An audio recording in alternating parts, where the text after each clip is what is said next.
Isa pong mapagpalang hapon muli sa ating lahat. Tayo po ngayon ay dadako muli sa ating daily live streaming.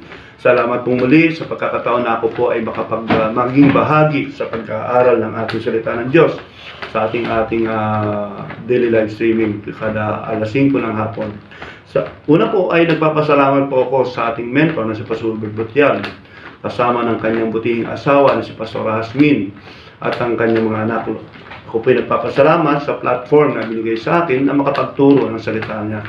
At muli ay nagpapasalamat din ako kay Pastor Archie, kasama ng kanyang mahal butihing asawa rin, na sumusuporta rin sa kanya at sa gawain ito na siyang naging punong abala sa pag-aasikaso ng ating daily live streaming. At salamat din sa mga bumubuo ng SCB at bumubuo ng daily live streaming. Sa hapong ito ay pag-uusapan po muli natin ng part 2 ng ating pinag-uusapan kamakailan ng Breakthrough Believers. So bilang Breakthrough Believers po ay kamakailan na pinag-aralan po natin yung aklat ng Acts chapter 11 mula doon sa karanasan po sa Acts chapter 11 verse 19 to 30 na pinag-aralan po natin na kung saan yung karanasan ng mga apostol sa panahon nung sila ay naglilingkuran sa ating Panginoon. Nung sila ay ginamit ng Diyos para sa pagpapahayag ng mabuting balita. Although they are experience intense persecution, great famine, and intense pressure, pero hindi sila nagpatinag. But despite of those experiences, they proved that there is no amount of persecution, great famine, and intense pressure that could hinder them in finishing their assignment. At pinag-usapan din po natin na ano yung kanilang naging character before.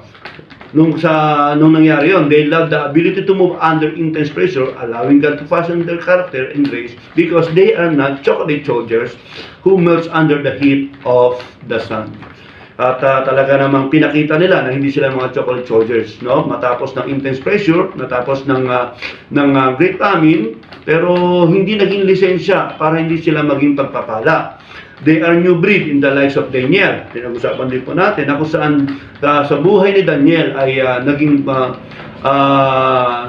isa sila sa panibagong henerasyon na nagpapakita ng katapangan at katatagan sa paglilingkod sa ating Panginoon.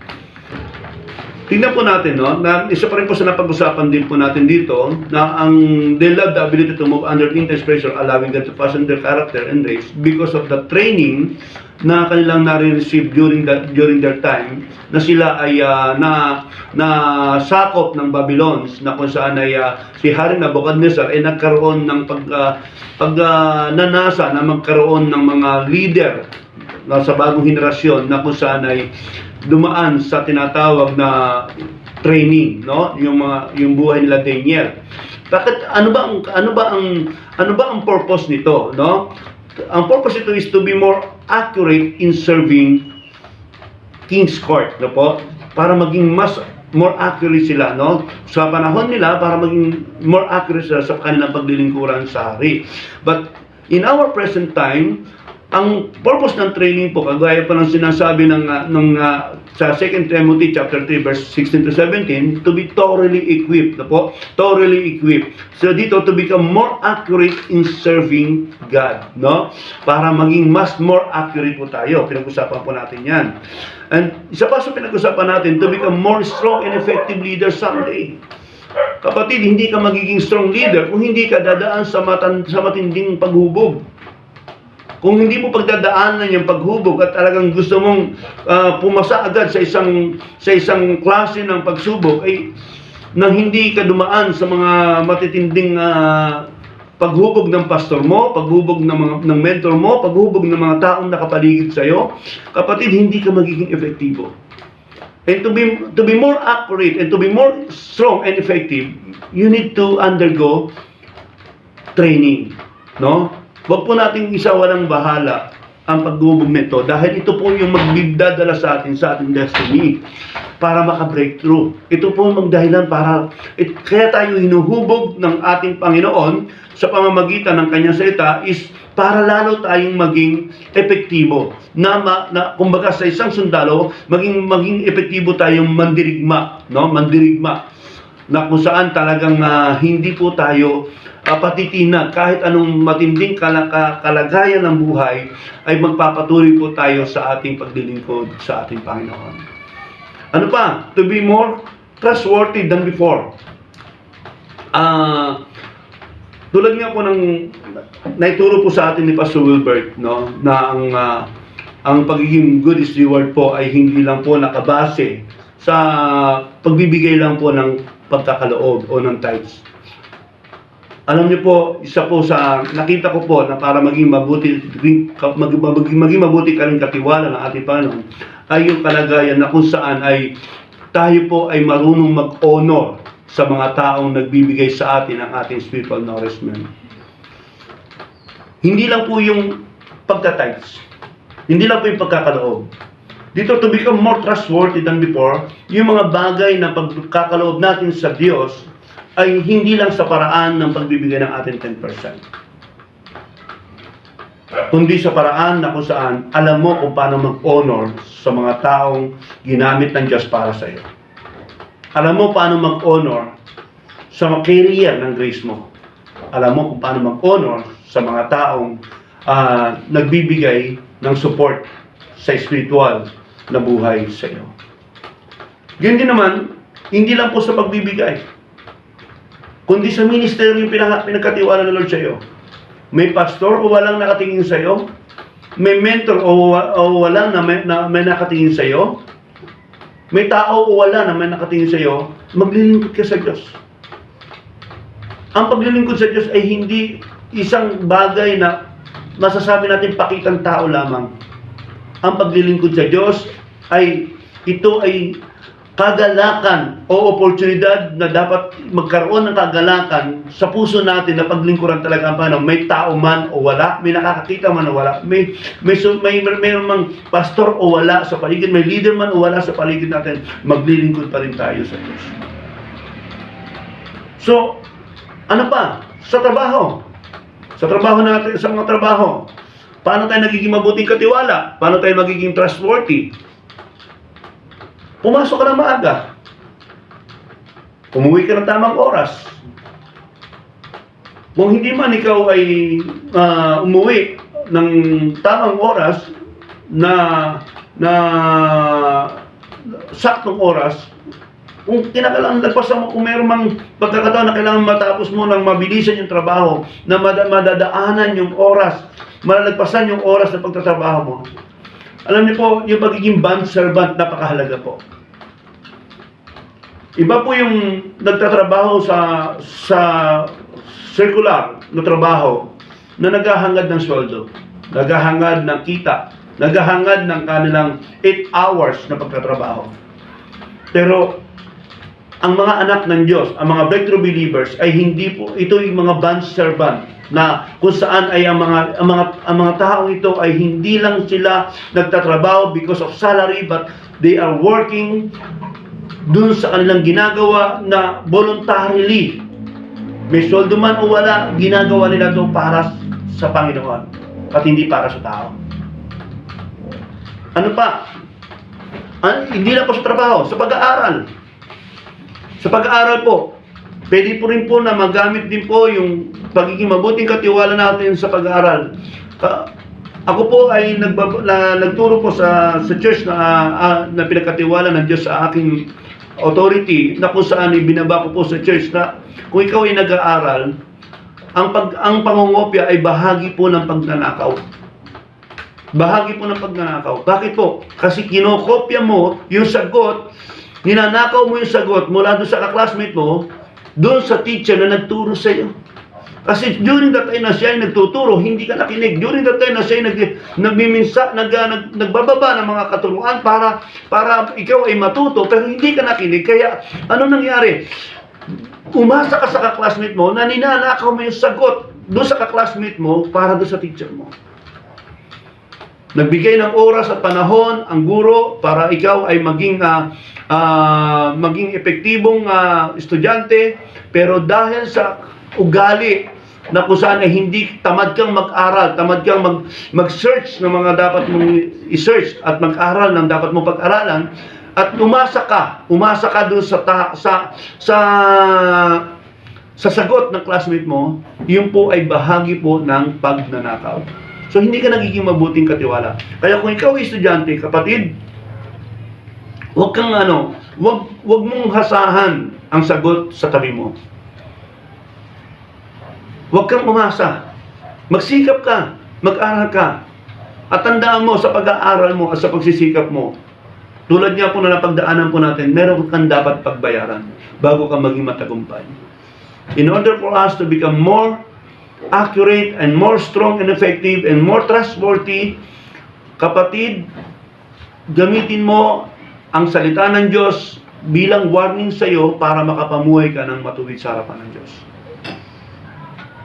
At hayaan mo na ipakita, dalhin ang gobyerno ng Diyos saan ka man mapunta. Mapa-businessman, mapa-school man, sa lahat ng aspeto, sa 7 mountains, dalhin mo ang gobyerno ng Diyos, yung righteousness. Saan ka man mapunta, dalhin mo ang righteousness. Huwag mong pagnakawan ang sinuman. Alam nyo, hindi po ang taong ginawan natin ang di maganda ang maapektuhan, kundi tayo mismo ang apektado rito. Kaya, higit sa lahat, maging mabuti tayong katiwala. Ano pa ho? To have buoyancy in the spirit. Pinag-usapan po natin to, yung law of buoyancy. No po? Tulad po ng barko, no? Floating on the sea, na kung saan ay kahit anong laki niya, anong bigat niya, at hindi lang siya mabigat, hindi lang yung bigat niya mismo, na siya mismo na bilang barko, yung bigat niya, kundi may mga kargamento pang nakakarga, plus yung mga passengers pa. Yung mga crew pa doon sa loob ng barko na yan. Mga kargamento. Pero still nakalutang sa tubig. Pero bakit yung piso napakaliit? Kayang buhatin ng tao. Compare sa barko na hindi kayang buhatin ng tao. Pero bakit pag inilagay mo sa tubig ang piso, lumulubog samantalang yung sobrang bigat na barko, pero nananatiling nakalutang. So, tayo man, kung meron mang pinagdadaanan, mabigat na sitwasyon sa buhay natin, tulad ng mga patotoo ko sa inyo kamakailan, sa part 1, may pinagdaanan akong mabigat, pero sa biyaya ng Diyos, ay hinayaan ng Diyos na magkaroon ako ng spirit of buoyancy, tulad ng turo ng ating mentor na si Pastor Wilbert. Kinakailangan magkaroon tayo ng spirit of buoyancy. Ano mang pinagdadaanan mo, kapatid, ano mang nararanasan mo ngayon, kapatid, hindi dapat maging lisensya para huminto ka sa paglilingkod mo sa Diyos. Bagkus, maging encouragement ito, na habang ikay bumabiyahe, katulad ng barko, habang bumabiyahe, nagpapatuloy sa kanyang journey, may mga estasyon siyang inihintuan at nagbababa ng kargamento. But every time na magbababa siya ng kargamento, gumagaang ang pakiramdam ng barkong ito. At muli sa kanyang pagbiyahe, magbababa na naman sa estasyon ng kanyang ito, magbababa naman siya ng kanyang kargamento. Hanggang sa pag-aang, hanggang sa makarating siya sa kanyang destinasyon, na wala siyang daladalang bigat sa kanyang puso, sa kanyang bilang barko. Ganun din sa buhay ng mga Kristiyano. Katulad din natin mga believers. In order for us na maging breakthrough ang buhay natin, may mabigat kang pinagdadaanan, huwag ka sumuko. Tuloy lang ang journey. Tuloy lang ang paglalakbay. At kung may pinagdadaanan ka, may mga pagkakataon na kinakailangan mong magpahinga sa presensya ng Diyos. At ibigay sa Diyos kung ano man pinagdadaanan mo. At sa istasyong ito, ibababa mo ang kargamento sa puso mo. At habang ikay naglalakbay, may mga estasyon kang paghihintuan, pagbababaan mo ng kargamento. At hindi mo na mamalayan, pag-aang ang iyong journey. Hanggang sa marating mo ang iyong destiny, na wala kang bigat na nararamdaman. Ano pa? Ball bouncing from the floor. Tulad nga po ng turo ko po kamakailan, nakatulad ng bola, ilang beses mang bumagsak, pero natiling bumabalik sa kamay ng may-ari. At sino may-ari ng buhay natin? Walang iba kundi Diyos. Huwag kang magpakasasa sa pagkakalugmok mo. Huwag mong hayaang lubusan kang lunurin ng pagkatalo. Bagkus sikapin mong tumayong muli at harapin ang panibagong hamon ng buhay na kasama ang Panginoon. At ako'y nakatitiyak sa susunod na laban at pagtayo mo, panalo ka na. Bakit? Kasama mo ang Diyos. Huwag ka lang bumitaw. Ilang beses ka mang ilugmok, ilang beses ka mang ibagsak, ilang beses ka mang ilang paso ng problemang kinakaharap mo. Kapatid, tumayo ka, humarap ka, salubungin mo ng buong pananampalataya at buong kagalakan sa harapan ng nakasama ang Panginoon ang pagsubok na yan. Tanda mo kapatid, hindi mo namamalaya nagtagumpay ka na pala. Hindi mo namamalaya nagtagumpay ka na pala. So, pinag-usapan din natin the rebirth of an eagle. The eagle has the longest lifespan of all birds. It can live 30 up to 70 years of age, but the extension of their lives depends on their decision. Nakadepende ang kanilang paghaba ng kanilang buhay sa kanilang mga desisyon. At dadaan sila sa tinatawag na the valley of their decision. They need to go in the valley of their decision. Kapatid, sometimes sa buhay natin, may pinagdadaanan ka, may mabigat kang kinakaharap ngayon. But you are now in the valley of decision. Pero kapatid, don't stay in the valley of decision.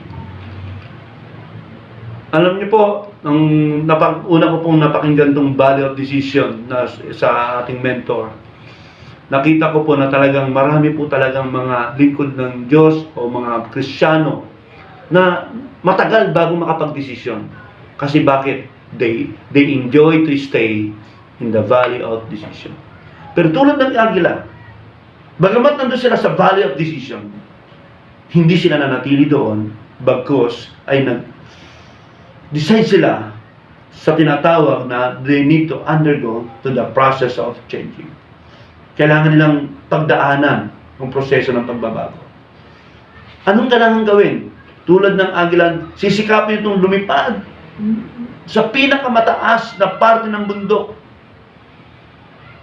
na kahit hinang-hina na siya sa katandaan niya, kahit hinang-hina na siya sa itsura niya, sa kalagayan niya, malabo pa ang mata, pero sinisikap niyang lumipad ng mataas dahil sa kanyang desisyon na kinakailangan niyang harapin ito para magkaroon muli ng pagkalakasan na naabutin pa niya yung another 35 o 40 years sa buhay niya. From 30 years, kahit din humaba pa ng 70 years, depends on their decision. At sa decision niya, kinakailangan niyang pagdaanan ang mga bagay nito na kahit hirap na hirap siyang lumipad, pero sisikapin niyang lumipad sa pinakamataas na bundok hanggang sa marating niya ito at doon sa taas ng bundok na ito, dito siya mag-i-stay at magbababad sa sikat ng araw. Habang siya nakatingin sa sikat ng araw, sinasagap niya yung enerhiya ng araw na siya magpapabago ng kanyang kalagayan. Bagamat mainit, bagamat mahirap, bagamat masakit sa balat, pero sinisikap niya. Alam niyo po ba, nai-imagine ko po, kasi makakapal po ang balat ng agila. Tayo po pag nagsuot po ng makapal na damit, at tayo po ay nasa arawan, pagtatawanan po tayo ng tao, kasi alam niyo po, ang iisipin nila, may tama ka. Kasikatan ng araw, pero ang kapal ng suot mo. At hindi ka komportable sa pakiramdam mo kapag ganun ang kalagayan. Mainit ang taas ng sikat ng araw, pero naka-jacket ka, naka-leather jacket ka, talaga namang asin, talagang mainit pa yung suot mo. So, hindi ka komportable. Pero yung agila, ako'y naniniwala kung hindi ka komportable na ikaw ay nasa sikat ng araw na ikaw ay naka-jacket. Ganun din ang agila na napakakapal ng balahibo, pero nasa sikat ng araw. Pero kailangan niyang pagdaanan para sa kanyang pagbabagong anyo. Ganito dapat ang mga breakthrough believers. Pagsikapan natin We need to undergo to the process of changing. May mga proseso ng pagbabago na tayo pagdadaanan. The question is, are you willing to take the risk? You should pay the price bago mo maranasan ang mga bagay na ito. Ano pa? Pinag-aralan din po natin, they need to undergo to the process of training and testing. Meron tayong pagdadaanan. Excuse me po. Meron po tayong pagdadaanan ng proseso ng paghubog at ng pagtesting. Tulad ng agila, pagkatapos niyang matanggal yung takip, talukap ng kanyang mata at nang lumbalik ang linaw ng kanyang mata, ang kanyang balahibo muling gaganda, yung kanyang kaliskis sa paay muling gaganda, at yung kanyang grip sa kanyang mga paay muling lalakas. Tetestingin niya to at siya lilipad ng mataas at muling mag-glide sa hangin. At habang siya nag-glide sa hangin, tapartasin na naman niya kanyang paningin mula sa itaas, titignan niya kung ano doon sa pinakamaliit na parte ng pwede niyang masila ang kanyang hahanapin. Dapat handa tayo sa ganitong bagay. Handa tayong harapin ang anumang testing ng buhay. Handa tayong harapin anumang training. Mga kapatid, kung ikaw ay nasa ilalim ng pangangalaga ng pastor mo, at palagi ikaw ang nakikita sa panahong siya ay nagtuturo ng salita ng Diyos, huwag ka magtampo, huwag ka magalit. Baka nasa proseso ka ng pag-testing at ng training. At ako naniniwala, kung ikaw ay nasa proseso ng testing and training, ako po'y naniniwala, kapatid, may gagawin ng Diyos sa buhay mo. Baka inihanda ng Diyos ang malawak na platform para sa iyo. Huwag mong questionin ang pastor mo kung bakit ikaw lagi nakikita. Huwag mong questionin ang pastor mo bakit lagi ikaw binibigyan ng atensyon pag siya nagtuturo, kapag siya nagbibigay ng mga example, kapag siya nagbibigay ng mga mensahe, palaging ikaw ang tinatamaan. Kapatid, huwag ka magalit. Magalak ka. Matuwa ka dahil ibig sabihin, may inihanda ang pastor mo para sa iyo. Tulad niya po ng patotoo ko po kamakailan, matapos akong mag-undergo ng tinatawag na traumatic experience ng mga nakaraan, under trauma po ako. Bumiyahe po kami ng Lukban ni Mrs. dahil nag-chat po tinawagan po ako ni Pastor Awi pumunta doon sa Lukban. Yung pala nandun po sila, Pastor Wilbert, Pastor Asmin, Pastor Awi, Pastor Acha, Pastor Jojo Andres, at saka si Pastor Mon Infante, yung chairman 31A. Pagdating po namin doon, nandun din po sila Pastor Atetel, tsaka iba pa mga leader ng Pastor Awi. Pagdating po namin mag-asawa doon, ako po ay talagang kaliwat kanan yung natanggap kong salita mula kay Pastor Jojo Andres at saka kay Pastor Mon Infante. Kaliwat kanan. At pakiramdam ko sa sarili ko noong time na yon ay naiisip sa isang banda ng aking isipan bilang tao. Kung titignan ko yung sarili ko bilang tao, sasabihin ko, pambihira itong mga tao ito. May pinagdadaanan na nga ako sa buhay. Under trauma ako. Ganito pa maririnig ko. Pero sa kabilang side ng aking buhay, ng aking nararamdaman, natutuwa ako at nagagalak dahil may nagko-correct sa akin. Ngayon kailangan kong pagtimbangin, ano ba ang pakikinggan ko? Yung sinasabi ng aking laman na pambihira tong taong to, under trauma na nga ako, meron pa akong pinagdadaanan, tapos dito pa maririnig ko. O ay sa isang banda ng sinasabi ng damdamin ko na salamat dahil may nagtuturo, salamat at may salita pa akong napapakinggan, salamat at may nagko-correct pa sa akin. And during that time, kinakailangan kong magdesisyon.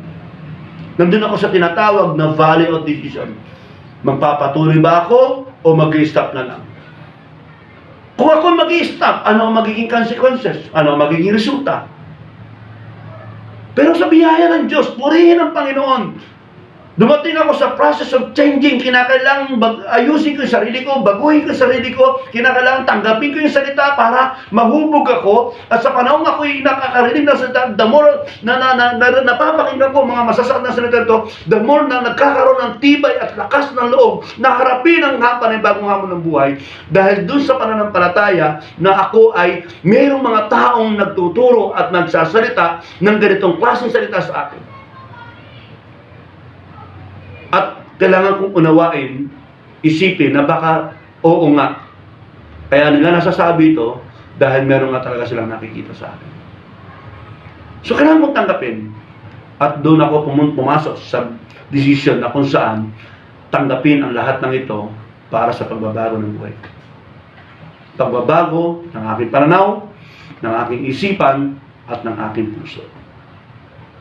At higit sa lahat, mapapatatag dito ang aking pananampalataya. Kaya kapatid ko, ikaw ay nasa ilalim ng pangangalaga ng pastor mo at hinuhubog ka ng pastor mo para sa platform na inihanda para sa iyo. Kapatid, wag kang sumuko.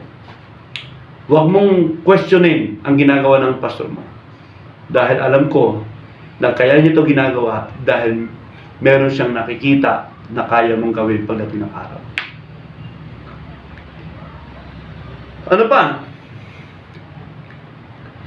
The attitude of breakthrough believers, they made up their mind. So the life of Daniel na kung saan ay makikita natin, no, yung kanyang buhay na mas pinili niya ang mabuhay ng hindi na-defile ng mundo ito. At siguro ito po yung panibagong nag-stop po tayo doon kamakailan doon sa The Life of an Eagle. The Rebirth of an Eagle. Ngayon po ay papasok po tayo sa ating bagong tatalakayan. But bago po natin ito pagpatuloy, ako po yung mihiling ng maiksing panalangin para sa inyo. Tayo po yung manalangin. Dakilang Diyos, marami pong salamat, O Lord God, no, na kung saan ay binigyan mo po muli ako ng pagkakataong makapagturo ng salita mo. And this time, Lord God, ay pagpapatuloy po namin, Panginoon, yung mensahe na naputol kamakailan dahil sa kakulangan ng oras at panahon. But this time, Lord God, ay may pagpapatuloy po muli namin. Muli mo po kami samahan at samahan ang kapangyarihan ng Espiritu. Kaya mo, Panginoon, na mayhatid po namin ng maliwanag at maayos ang mensahe ito na magbibigay sigla at lakas at comfort sa mga taong makapakikinig. Lalo tigit sa mga nanonood ng aming daily live streaming, Lord God. Salamat po, pagpalain mo po, Panginoon, ang mensahe ito. Sa iyo po natin papuli. Pasasalamat, pinakalakwaltihan. To God be the glory. In Jesus' name we pray. Amen. Okay. So, salamat po muli sa pagsama nyo. The attitude of breakthrough believers, they made up their mind. No? Sabi kung babasahin natin yung aklat ng Daniel, balikan lang po natin yung aklat ng Daniel po. No? Sabi dito, sa Daniel chapter 1, verse 1 to 9, in the third year of the reign of Joachim, king of Judah, Nebuchadnezzar, king of Babylon, came to Jerusalem and besieged it. The Lord gave Joachim, the king of Judah, into his hand, along with some of the vessels of the house of God. And he brought them to the land of Shinar, to the house of his God, And he brought the vessel into the treasury of his God. Then the king ordered Aspenas, the chief of his officials, to bring in some of the sons of Israel, including some of the royal family and of the nobles, youth in whom was no defect, who were good-looking, showing intelligence in every branch of wisdom, endowed with understanding and discerning knowledge, and who had the ability for serving in the king's court. And he ordered him to teach them the literature and language of the Chaldeans. The king appointed for them a daily ration from the king's choice food and from the wine which he drank, and appointed that they should be educated 3 years, at the end of which they were to enter the king's personal service. Now among them, from the sons of Judah, were Daniel, Hananiah, Mishael, and Azariah. Then the commander of the officials assigned new names of them, and to Daniel he assigned the name of Belshazzar, to Hananiah, Shadrach, to Mishael, Meshach, and Azariah, Abednego. So, ano po yung nakita po natin dito na na pinakita ng Panginoon dito at pinakita ng mga Israelita dito na sila Daniel. But ipagpapatuloy po natin, sabi dito, but Daniel made up his mind that he should not defile himself with the king's choice food or with the wine which he drank. But Daniel made up his mind that he would not defile himself with the king's choice food or with the wine which he drank. So he sought permission from the commander of the official that he might not defile himself. Now God granted Daniel favor and compassion in the sight of the commander of the officials.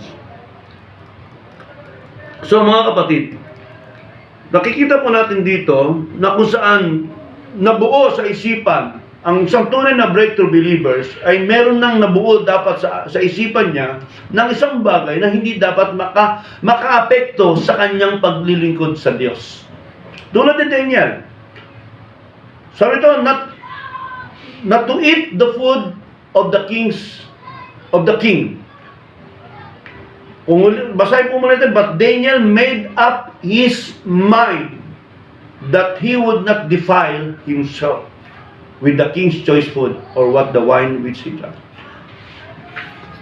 Kapatid, siguro kung titignan po natin yung pagkain ng hari, ikukumpara po natin sa pangkaraniwang pagkain. Ang hapagkainan ng hari ay talagang masasabi mo na nandoon yung pinakamasarap na preparasyon ng pagkain. Nandoon yung talagang masasabi mong pagkain na talagang inihandang mabuti, inilutong mabuti at talagang ipiniprepare ng mabuti at maayos para sa hari. At yun yung pagkain na ipapakain doon sa mga nagtitraining ng Chaldeans, ng kultura ng Chaldeans o language ng Chaldeans. Ngayon, yung pagkain ito ang ipapakain. Can you imagine isang hari na kung saan ay kumakain ng masarap at kung ano yung kinakain ng hari, iyon ang ipapakain sa mga nagtitraining. Dahil naniniwala ang hari na kung ito ang kakainin ng mga taong ng mga kabataan na tinuhubog sa panahon na siya ay nagbaba ng ganung klase ng kautusan para hubugin ng mga kabataan sa ganung bagay, kinakailangan pakainin sila ng masasarap. But sa pagkakataong ito, mas pinili ni Daniel.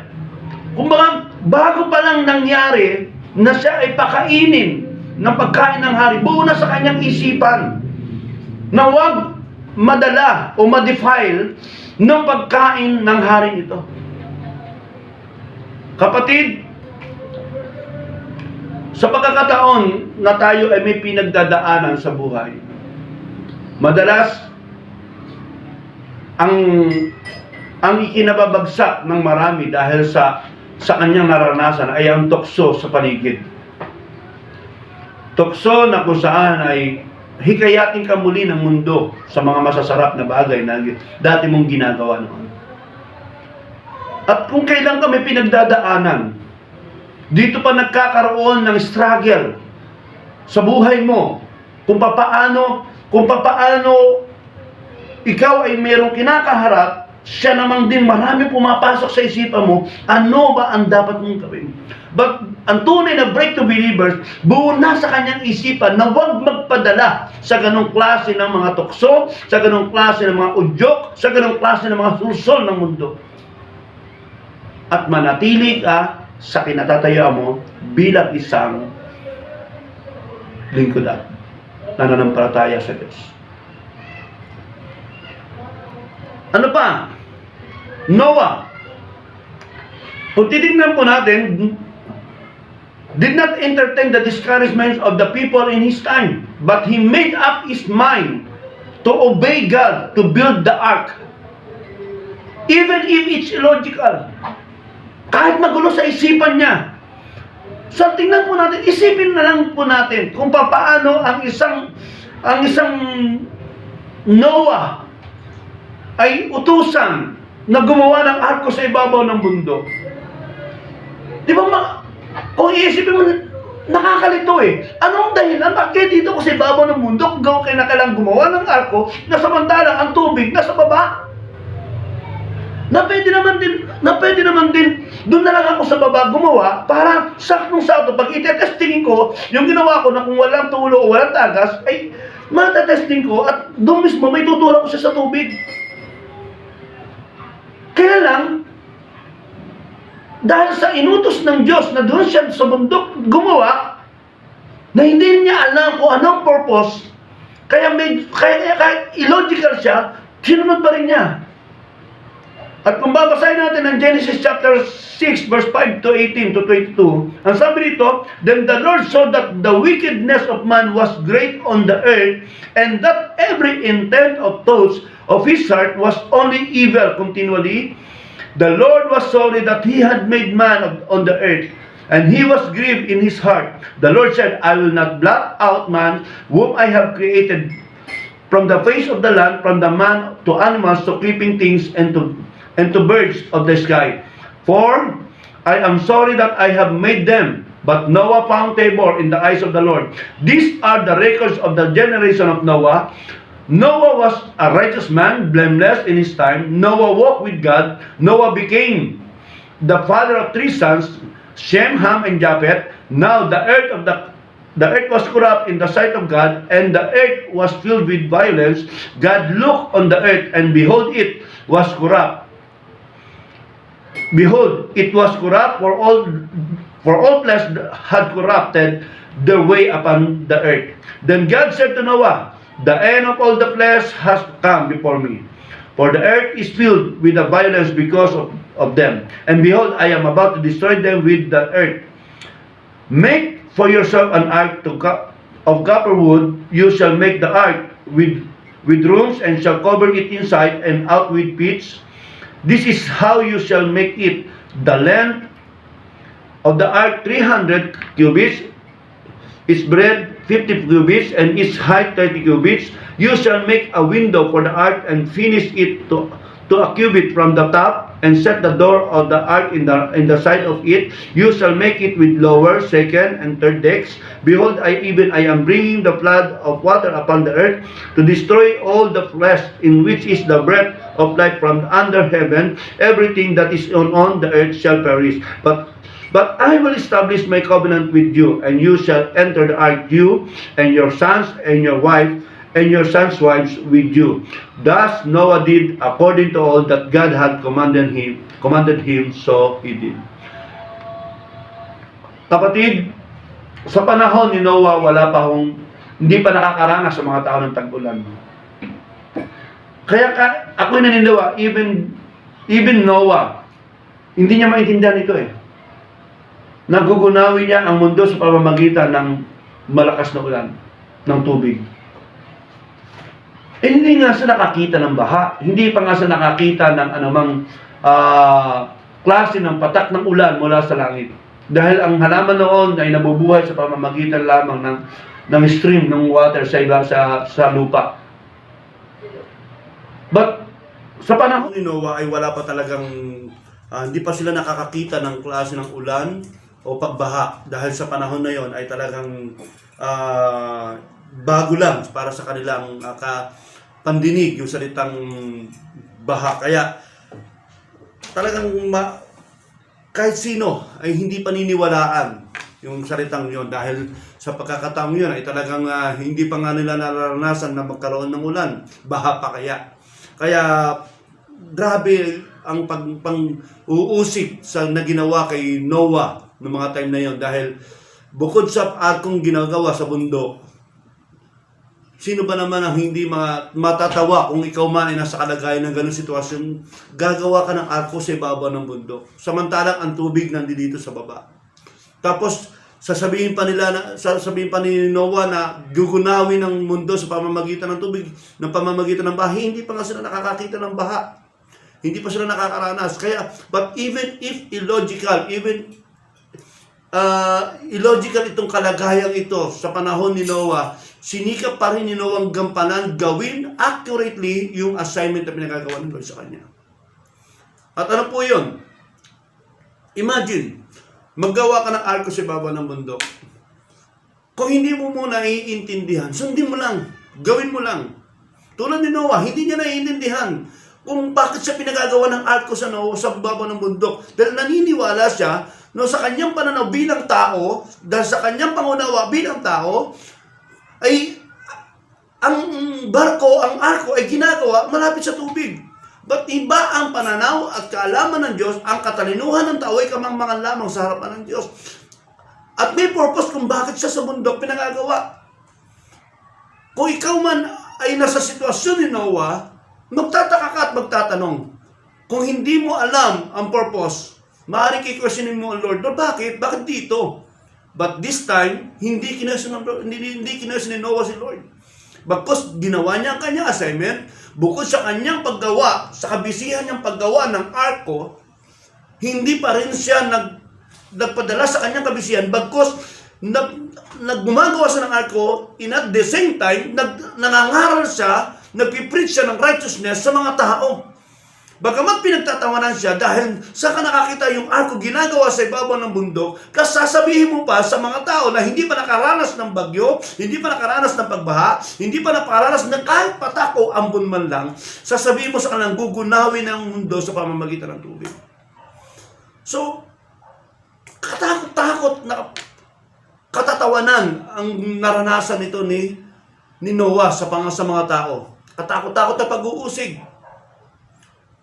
At kahit sa ganong kalagayan na siya ay inuusig at pinagtatawanan, pero hindi lingid sa kalaman ni Noah ang purpose para ng Lord kung bakit siya sa bundok pinagagawa ng arko, dahil nandoon lahat yung kanyang kakailanganin. Nasa bundok lahat, ang kahoy, lahat ng kakailanganin, maging ang mga panali, nandoon lahat. Kung sa baba pa siya gagawa ng arko, mula sa bundok, puputulin niya yung mga kahoy, ibababa niya pa sa patag, sa dagat, yung kahoy, mahihirapan pa siyang magbaba. Wala siyang magagamit para ipambaba doon. Kaya talagang, iba talaga ang plano ng Diyos. Bago niya ipagawa sa iyo ang isang bagay, pinipir niya na lahat ito para sa iyo. Inihanda niya na ito para sa iyo. Kaya, ano pang reason para hindi ka sumunod?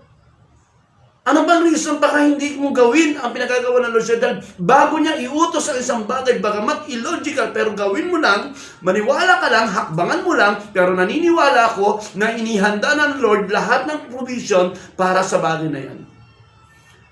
Bago ko po ipagpatuloy itong mensahe ito, gusto ko po magbigay ng patotoo sa inyo. Alam niyo po ba na nitong kauna-unahang lockdown ng April ay isa po ako sa nabiyayaan po ng 10,000 ng ating Congressman Alan Cayetano. At yung 10,000 pong yon ay ibinili ko po ng baboy. Yung halagang 4.5 po, no? Yung baboy po na nabili ko, 3 baboy po yon. 2 babae, 1 lalaki. Inalagaan ko po, napalaki ko po, napaanak ko po. Tapos, yung sobra po noon ay dinagdag ko pong puhunan sa grocery, sa tindahan, sa gulay, grocery. Bali, variety po siya. Sari-sari store.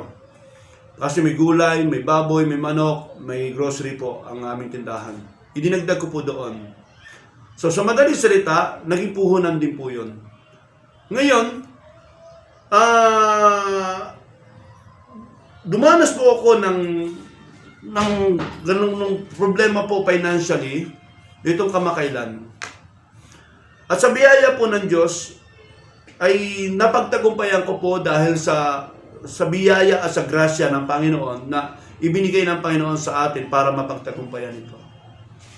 Tulad na lang po ng nangyari, nagkasabay-sabay po, na-aksidente po kami, nagbayad po kami ng 130,000 plus pinagawa yung sasakyan, umabot po ng halos 21 to 22,000 na nagastos po sa pagpapagawa ng sasakyan.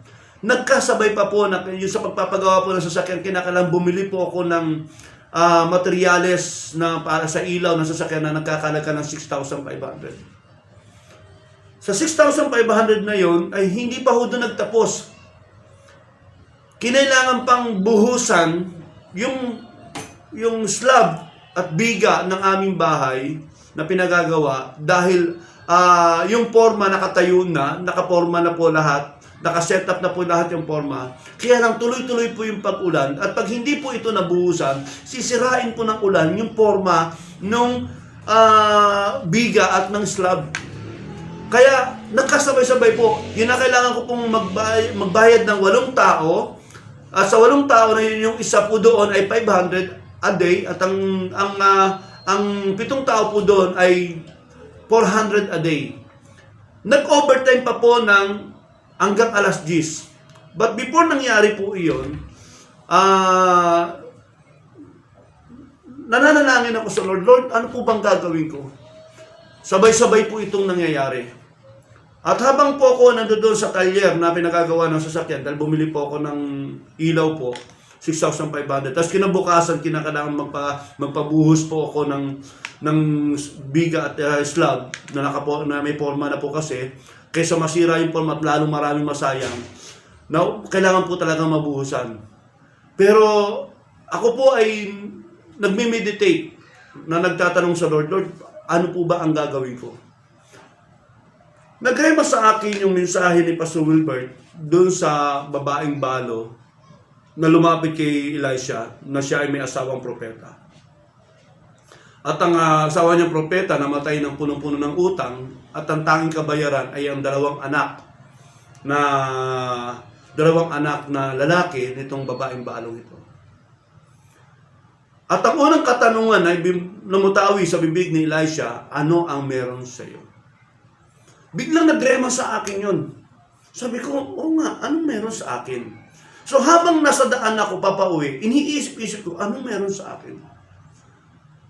Ngayon, nung pag-uwi ko, kinailangan kong maglinis ng kulungan ng baboy at magpapakain po ako ng baboy.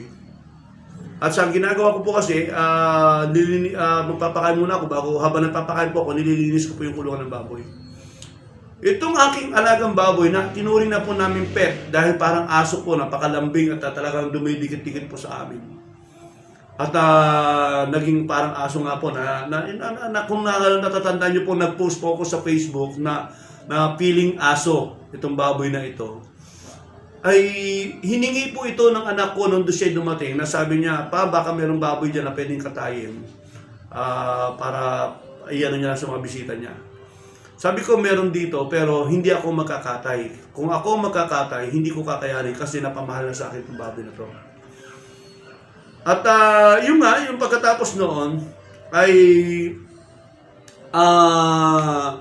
habang naglilinis po ako, nagme-meditate po ako. At habang nagme-meditate ako, patuloy nagre-rema sa akin, anong meron sa iyo?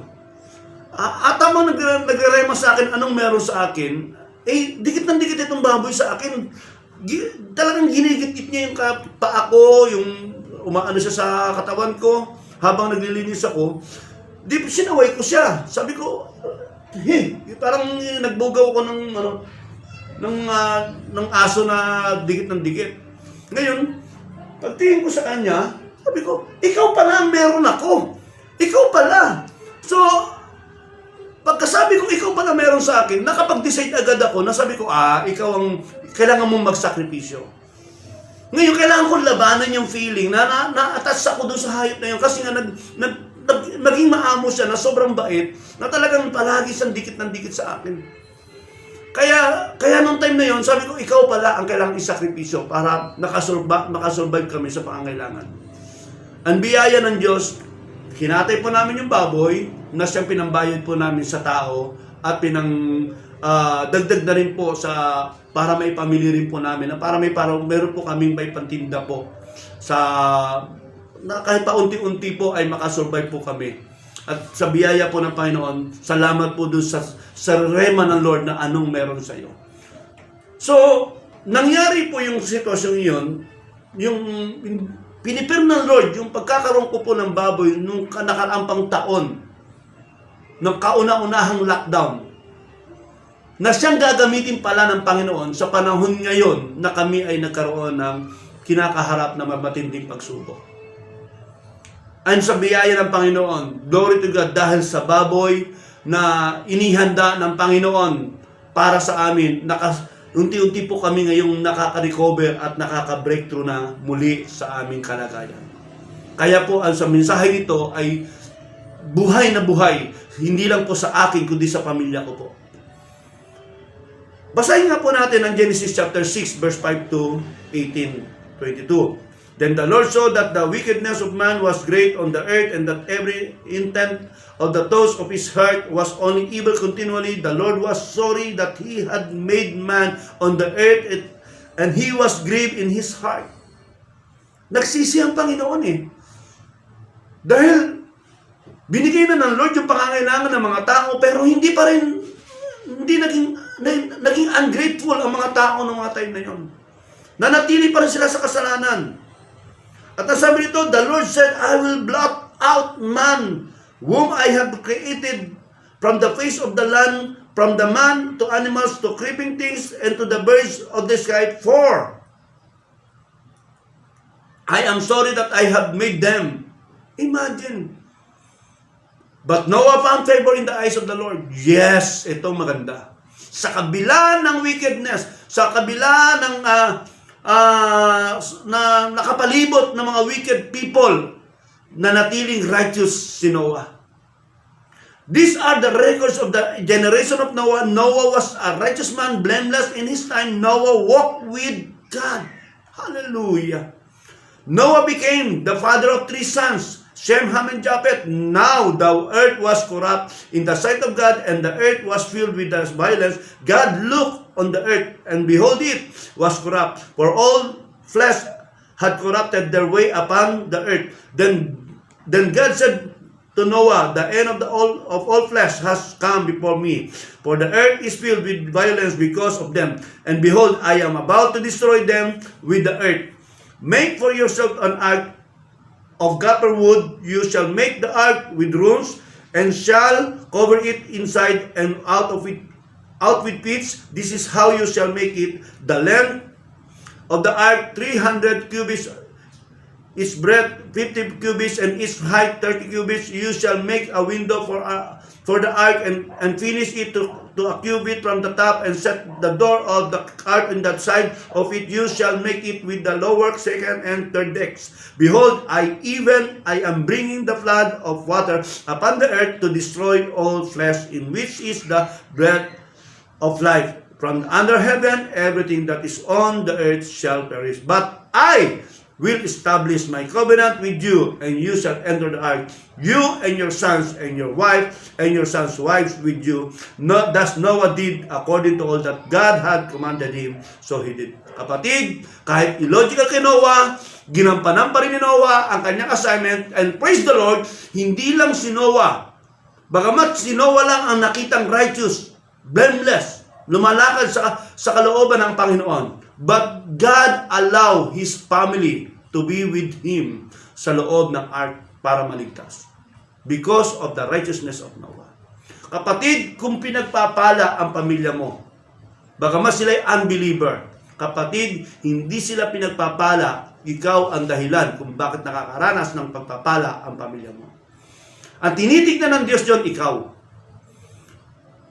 Ang tinitignan ng Diyos doon, yung pagsunod mo. Kung bakit ang pamilya mo nakakaranas ng blessing. Kung bakit ang tahanan na iyong tinitirhan ay nakakaranas ng pagbukas ng kalangitan para sa pamilya mo at sa tahanan mo. Kapatid, hindi dahil sa kanila, kundi dahil sa iyo. Tulad ni Noah, yung kaligtasan, yung pagpapala sa loob ng arko, nandoon po lahat yung pangangailangan nila. Yung blessing, yung provision, lahat nandoon. At hindi lang si Noah mag-isa nag-enjoy. Dahil bakit? Dahil si Noah lang ang sinasabi itong blameless, righteous. Pati yung mga manugang nakaranas ng blessing is because of the righteousness of Noah. Kapatid, kung pinagpapala ang pamilya mo, ikaw ang dahilan, ikaw ang tinitignan ng Panginoon, sa iyo nakatuon ang mata ng Diyos, kaya kung bakit naaambunan ng pagpapala ang lahat na nasa paligid mo. At magpasalamat ka sa Diyos. Kaya even if illogical, kapatid, just follow and obey God. Tandaan mo kapatid, blessing will become yours. Mapapasa iyo ang pagpapala. At hindi lang ikaw, damay pati pamilya mo. Damay pati lahat ng mahal mo sa buhay. Bakit? Kasi ang titingnan ng Diyos, ikaw. Ano pang attitude ng breakthrough believers? They made up their mind na kung saan si Abraham, no? Na i-offer si Isaac sa Diyos, believing that God is able to raise Isaac from the dead. Naniniwala siya na kayang buhayin ng Diyos si Isaac. Kayang buhayin muli. Kaya, kung babasahin natin ang Genesis chapter 22, verse 1 to 18, sa NASB, sabi ito, now it came about after this thing that God tested Abraham. He said to him, Abraham, and he said, here I am. He said, take now your sons, your only sons, whom you love, Isaac, and go to the land of Moriah, and offer him there as a burnt offering on one of the mountains of which I will tell you. So Abraham rose early in the morning and saddled his donkey and took 2 of his young men with him, and Isaac his son, and he split wood for the burnt offering, and arose and went to the place of which God had told him. On the 3rd day, Abraham raised his eyes and saw the place from the distance. Abraham said to his young men, stay here with the donkey, and the lad will go over there, and we will worship and return to you.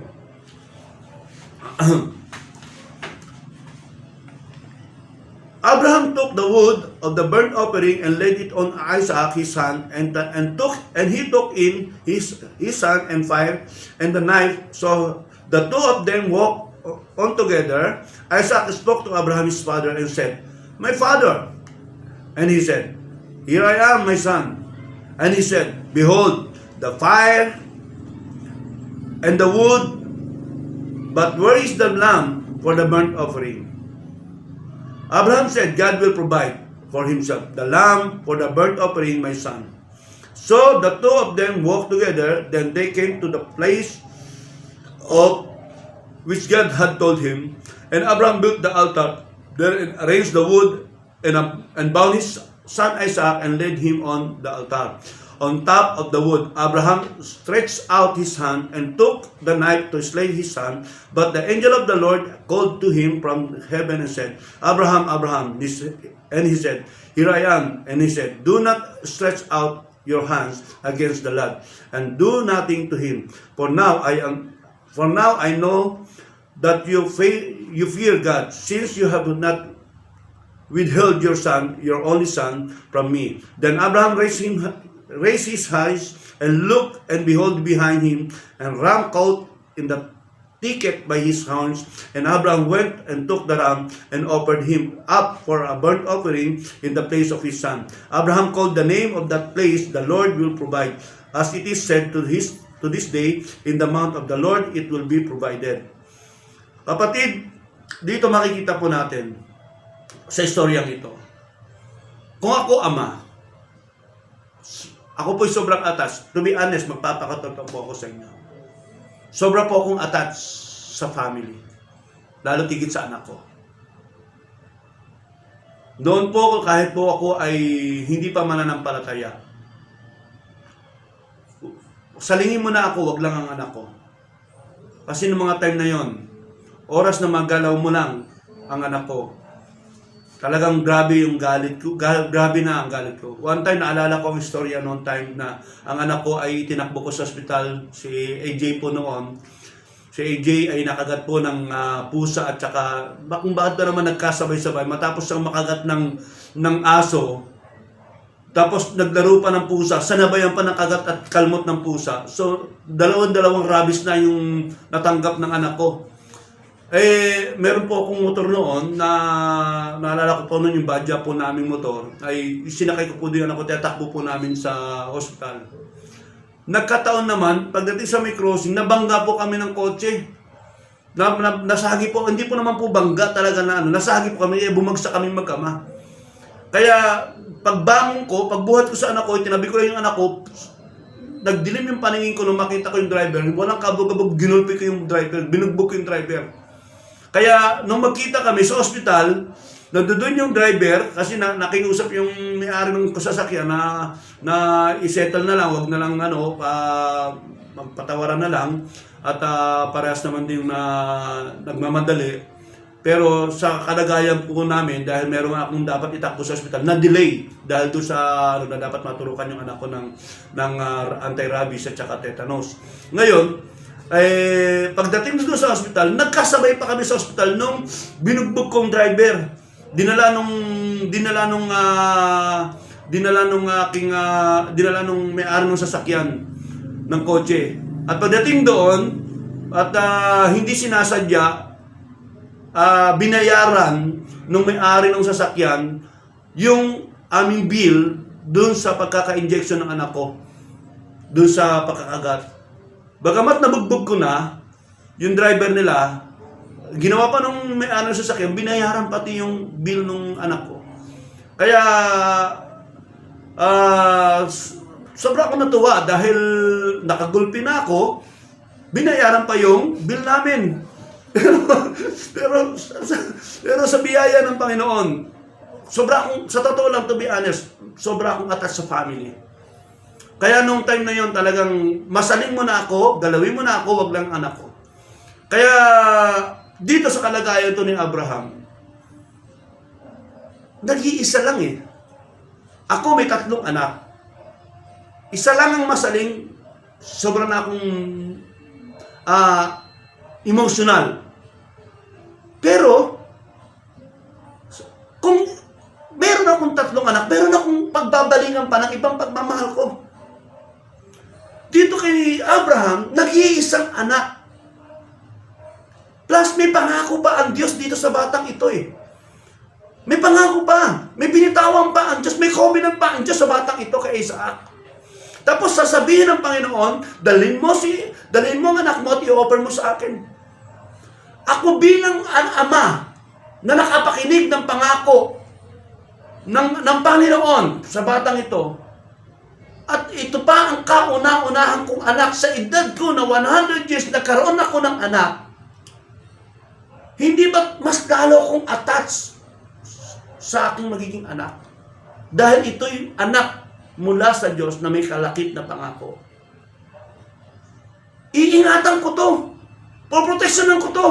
At hanggat maaari, hindi ko to hahayaan na mawala sa paningin ko. Pero grabe ang pagsunod ni Abraham. Buo na sa isipan niyang sundin ang Diyos dahil naniniwala sa kayang buhayin ng Diyos ang batang ito. Kayang ibalik ng Diyos ang batang ito. Ibinigay ng Diyos sa kanya ito at muli, kung kukunin ng Diyos, ay kaya pa rin ibalik ng Diyos sa kanya ito.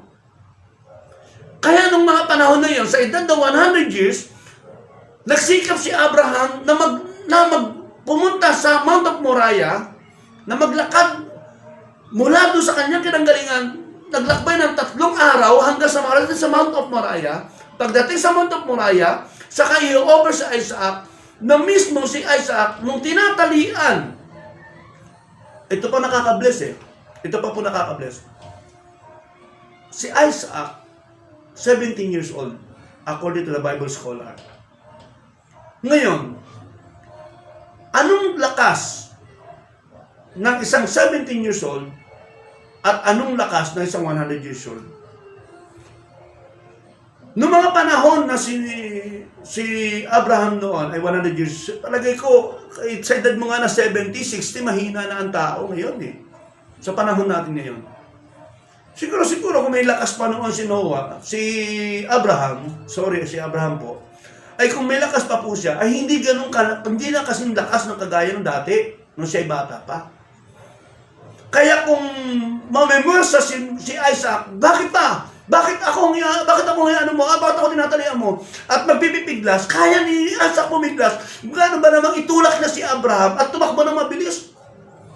Kapatid, dito sa kalagayan ito, even Isaac ay naka-breakthrough eh. Bakit? Naka-breakthrough siya sa sa pagpapailalim sa authority ng kanyang tatay. Imagine that, tinatalian siya, hindi siya nagpupumiglas, hindi siya nagkumawala, na kaya naman niya kung tutusin. At kumpara sa kalakasan niya, sa kalakasan ni Abraham nung mga bata pa siya na pagtatali, siguro sabi sa kanya, sa paraan ng pagtatali ni Abraham sa kanyang edad niya na 100, ay hindi na kasing tatag o tibay ng paraan ng pagtatali niya nung siya'y bata pa. Kaya nung time na yon, nung siya ay tinalian ni Abraham si Isaac, ay sigurado kaya din gumulapos ni Isaac doon mula sa pagkakatali. At ikaw, saan ka nakakita? Makikita mo yung kamay ng tatay mo na itinataas na mayroong punyal at isasaksak sa'yo. Siguro sa ginawa na lang siguro ni Isaac ng mga time na yon, dahil sa handa siyang magpasako, magpailalim sa authority ng tatay niya at sumunod sa tatay niya, pinikit na lang niya ang kanyang mga mata at tinanggap na lang sa sarili niyang mamamatay siya, pero mamamatay man siya dahil sa pagsunod niya sa kanyang ama. Ito na, sobra akong nabibless. Hindi lang si Abraham dito nakita ko na talagang naka-breakthrough Si Abraham naka-breakthrough na i-offer si Isaac sa Diyos. But Isaac naka-breakthrough sa pamamagitan ng pagpapailalim niya sa kanyang tatay kahit to the point of death. Even to the point of death. Imagine. Buhay na nakataya. Pero hindi pa rin hinayaan ng Diyos, hindi pa rin hinayaan ni Isaac na manlaban sa kanyang tatay. Tayo, mga kabataan po ngayon, naku, maniwala po kayo. Mapagsabihan mo lang ng konti, nagdadabog na. Magpakatotoo po tayo. Kayo po mga nanonood sa live streaming, may mga anak po tayo. May mga kabataan po ngayon. Pag sa loob ng church, ang gagaling, ang sisipag. Pag pinagsasabihan ni pastor, opo, yes po. Pero pagka magulang ang nagsasalita, mga tatay o nanay ang nagsasalita, nagdadabog, nagagalit. Kapatid, kung ikaw nanonood sa live streaming na to, at nakakaranas ka ng ganitong karanasan, gawin mong pattern ang prinsipyo na nilakaran ni Abraham at ni Isaac. Ako'y naniniwala makaka-breakthrough ka. At masasabi kong breakthrough believers ka ngayon. Bakit? Kasi anumang karanasan na naranasan ni Noah ay ni Abraham at ni Isaac, ito ang lalong higit na nagpatibay sa relasyon nila, sa connection nila sa Diyos, yung tinatawag na divine connection. Kaya kapatid, I encourage you, gawin mo lang ito. Ano pa? Hope. Made up his mind to trust God in spite of his several trials and difficulties. Kapatid, siguro kung makikita mo yung istorya ng Job chapter 1, verse 1, 6 and 22, talagang grabe yung naranasan. Grabe yung naranasan dito ni Job, na kung saan yung kanyang mga anak ay nagse-celebrate, ay talagang ubos Ubos po Pero bago yun, may mga istorya ang Panginoon si Satanas sa time nito. Dito sabi nito, sa verse 1, sabi, there was a man in the land of Uz whose name was Job, and that man was blameless, upright, fearing God, and turning away from evil. Sa verse 6, sabi nito, now there was a day when the sons of God came to present themselves before the Lord, and Satan also came among them. The Lord said to Satan, From where do you come? Then Satan answered the Lord and said, From roaming about on the earth and walking around on it. The Lord said to Satan, have you considered my servant Job? For there is no one like him on the earth, a blameless and upright man, fearing God and turning away from evil. Then Satan answered the Lord, Does Job fear God for nothing? Have you not made a hedge about him and his house and all that he has? And every side you have blessed the work of his hand, and his possession have increased in the land. But put forth your hands now and touch all that he has. He will surely curse you to your face. Then the Lord said to Satan, Behold, all that he has is in your power, only do not put forth your hands on him. So Satan departed from the presence of the Lord. Now on that day, when his sons and his daughters were eating and drinking wine in their oldest brother's house, a messenger came to Job and said, The oxen were plowing and the donkeys feeding beside them, and the Sabians attacked and took them. They also slew the servant with the edge of the sword, and I alone have escaped to tell you. While he was still speaking, another also came and said, The fire of God fell from heaven and burned of the sheep and servant and consumed them, and I alone have escaped to tell you. While he was still speaking, another also came and said, The Chaldeans formed three bands and make a raid of the camels and took them and slew and the servant with the edge of the sword, and I alone have escaped to tell you. While he was still speaking, another also came and said, Your sons and your daughters were eating and drinking wine in their eldest brother's house. And behold, a great wind came from across in the wilderness, struck the four corners of the house,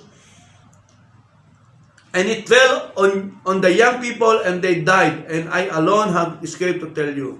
Then Job arose and tore his robe and shaved his head. And he fell to the ground and worshipped. He said, Naked I came from my mother's womb, and naked I shall return there. The Lord gave, and the Lord has taken away. Blessed be the name of the Lord. Through all his hope, did not sin, nor did he blame God. Kapatid, grabe istorya nito. Ako po'y naniniwala, wala pa ho sa panahon ngayon ang nakakaranas ng ganito. Kaya, wala ho tayong lisensya para tumalikod sa Diyos. After all those happened to Job, ito pa yung pinakahuling statement niya. Imagine, isipin na lang ninyo. Hindi pa umaalis yung kausap mo, ito na naman, may parating na naman na panibagong balita. Until the last message na mapapakinggan mo ay yung anak mo na ang damay. Sabi ko nga sa inyo kanina, ako po'y attached sa anak. Attached po ako sa family. Pero, sa sitwasyong ito, kung ako sa kalagayan ni Job, baka hindi ko na po ito kinaya. Pero, matindi yung karanasan nito ni Job. At wala pa sa panahon natin ngayon ang nakakaranas ng ganito. Ako po'y naniniwala. Wala pa sa panahon natin ngayon. Wala pa sa kalingkingan na naranasan ni Job ang naranasan ng bawat isa sa atin ngayon. Kayo pong nanonood ngayon ng ating daily live streaming ng SCB. Ako po'y naniniwala. Yung karanasan niyo po, wala pa sa kalingkingan ang karanasan ni Job. Pero marami sa atin, dumating lang ang lockdown. Nagkasunod-sunod lang ang pagkawala ng trabaho, pagka-broke ng business, lahat sumuko na. Umayaw nang maglingkod sa Diyos. Kapatid, hindi po lisensya ang kawalan para hindi ka maglingkod sa Diyos. Ang tunay na attitude ng breakthrough believers ay hindi sumusuko kahit ano pang sitwasyon. Tulad ni Job. And I was so blessed for the life of Job na sinabi niyang, Naked I came from my mother's womb, and naked I shall return there. The Lord gave, and the Lord has taken away. Blessed be the name of the Lord. Through all this, Job did not sin, nor did he blame God. Kapatid, ganitong klaseng puso ang hinahanap ng Diyos. Whatever situation, whatever happened, don't give up. Don't give up. Kaya mo magtagumpay. Kaya natin magtagumpay. Kasama natin ang Diyos. Amen? Amen po ba? Ano pang attitude ng breakthrough believers? Katulad ni Jesus, they made up their mind. No? Lord Jesus Christ, He made up His mind to give His life voluntary to save mankind. Kapatid, mula sa pagiging Diyos, hinubad niya ang kanyang pagka-Diyos nagkatawang tao, na dapat ang benepisyo ng pagiging Diyos ay dapat may makamtan ni Jesus, na kung ano ang benepisyong natatanggap ng hari, na pangkaraniwang hari, dapat mas doble pa dapat ang nararanasan ni Jesus dahil siya ay Diyos. Pero hindi. He volunteered himself para maging sakripisyo sa mga tao, ialay ang buhay sa mga tao para sa kapatawaran ng ating mga kasalanan. Para sa kaligtasan. Ano pa? He made up his mind to do the will of the Father. Matthew chapter 26 verse 39. Yung kanyang panalangin sa Gethsemane. Doon nakikita yung pagiging 100% man niya. Na bagamat siya Diyos, pero nagkatawan tao, na 100% tao, na nakakaramdam din ng emosyon. Na kung saan ay alam niya sa sarili niya na siya ay mamamatay. Pero sa biyaya ng ating Panginoon, talagang inayaan niyang sundin ang kalooban ng Diyos, even doon sa kalagayan na siya ay kinakailangang humarap sa napakatinding sakripisyo, na kanyang buhay ay kinakailangang isakripisyo para lang sa tao. At kung tutusin, hindi natin to deserve eh. Hindi po natin to deserve. But praise the Lord, sa biyaya ng Diyos. Bagamat hindi natin deserve, pero ibinigay pa rin ng Diyos para sa atin. Ibinigay pa rin ng Panginoong Hesus ang kanyang buhay para sa atin. Ano pa? He made up his mind not to say a word to ensure our salvation. Nung siya ay inaalimura, nung hinahagupit, nung siya ay pinipersecute, kung ano mga matitinding salita ang kanya natanggap. Sige nga, kung ikaw ay Diyos, iligtas mo ang inyong sarili. Sige nga, kung kaya mong gunawin mo nga guhin mo nga itong templong ito at buhay mo muli sa ikatlong araw. Katakot-takot na salita ang narinig niya, pero ni katiting na salita walang lumabas sa bibig para siguraduhin na ang kaligtasan ng tao ay maganap sa mundo. Ano pa? He made up his mind to die on the cross to pay our debts and to save us from sin. Romans chapter 5 verse 8 and 2 Corinthians chapter 5 verse 21. Hinayaan niyang siya'y mapako sa krus. Para ano? Para bayaran yung ating mga pagkakautang at iligtas tayo mula sa kasalanan. Ano pa po? Sino pa po yung pwede natin halimbawa dito? Si Apostol Pablo. He made up his mind to strengthen the church of Jews and Gentiles even though he is in the middle of suffering. Kapatid, hallelujah! Grabe! Grabe yung sakripisyo. Kung si Job ay nakaranas ng sakripisyo, na bagamat siya ay dumanas ng matinding pagsubok, pero hindi kasing tulad din ni Pablo, na bagamat siya dumadanas ng pagsubok, pero siya ay nananatili sa nakikipaglaban sa pagsubok, in at the same time, nangangaral ng salita ng Diyos, nagbabahagi ng salita ng Diyos, nagpapalakas na iglesia. Tulad na sinasabi dito sa 2 Corinthians chapter 11, verse 23 to 28. Ang sabi dito, are they servant of Christ? I speak of it if insane, I more so, in far more labors, in far more imprisonment, beaten times without numbers, often in danger of death. 5 times I received from the Jews 39 lashes. 3 times I was beaten with rods. Once I was stoned. 3 times I was shipwrecked. A night and a day I have spent in the deep.